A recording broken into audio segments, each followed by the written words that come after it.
Komisi Pemilihan Umum Kota Batu resmi mengambil keputusan tidak lagi menampilkan 32 nama bakal calon legislatif pada pendaftar calon sementara bakal calon yang diusulkan partai politik peserta pemilu 2024 mendatang. Pencoretan 32 nama bakal calon tersebut dilakukan setelah ditemukan sejumlah ketidaksesuaian dalam pengajuan dokumen dan data yang diajukan oleh partai politik. Beberapa di antaranya meliputi ketidaksesuaian data pribadi, ketidaklengkapan berkas, serta temuan-temuan dan yang menjadi syarat kelengkapan dalam bakal calon legislatif DPRD Kota Batu pada pemilu 2024 mendatang. Adapun pencoretan atau tidak memenuhi syarat atau TMS nama bakal calon legislatif pada pemilu 2024 mendatang sebanyak 32 nama dari partai politik diantaranya Gelora 10 orang, Garuda 1, PKN 6 orang, PBB 6 orang, Perindo 6 orang, P3 1 orang, Partai Umat 2 orang. Komisioner Divisi Teknis Penyelenggaraan Pemilu KPU Kota Batu, Ervanudin menjelaskan hasil akhir pencermatan pasca verifikasi administrasi masa perbaikan ada 355 bakal calon legislatif telah memenuhi syarat dan ada 32 nama bakal calon tidak memenuhi syarat. Adapun 32 nama bakal calon legislatif tidak memenuhi syarat tersebut dikarenakan tidak memperbaiki dokumen dan yang diunggah tidak sesuai di antara ijazah dan syarat wajib tidak dipenuhi.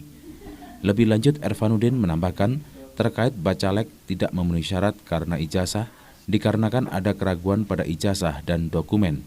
Selain tidak memenuhi syarat karena ijazah, menurut Ervanudin ada juga syarat wajib yang tidak dipenuhi. Misalnya surat kesehatan jasmani dan rohaninya, dan bisa juga sengaja ditarik kembali oleh pihak partai politik. Tahapan kali ini sifatnya masih daftar calon sementara bakal calon legislatif.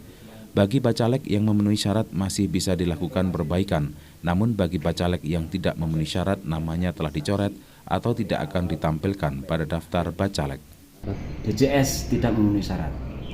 Jadi hari ini sesuai dengan tahapan ya, tanggal 18 itu kita harus melakukan penetapan penyusunan DJS untuk kemudian besok diumumkan di media cetak dan elektronik.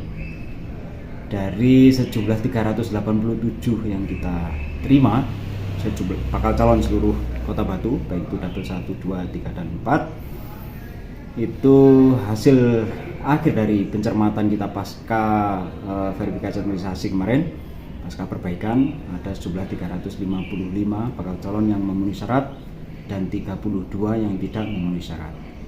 Adapun 32 yang tidak memenuhi syarat tadi itu variannya ya karena memang tidak diperbaiki, kemudian karena dokumen yang diunggah tidak sesuai artinya mungkin ijazah kemudian diisi dummy, kemudian PN-nya juga masih diisi dummy. Saya kira beberapa dokumen yang syarat wajibnya itu tidak dipenuhi semua.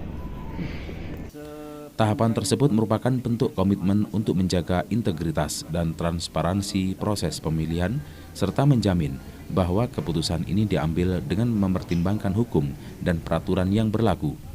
Diharapkan para calon dan partai politik yang terkena dampak diharapkan akan menerima keputusan ini sebagai bagian dari dinamika demokrasi dan proses pemilihan yang adil. Dari Kota Batu, Yan ATV melaporkan.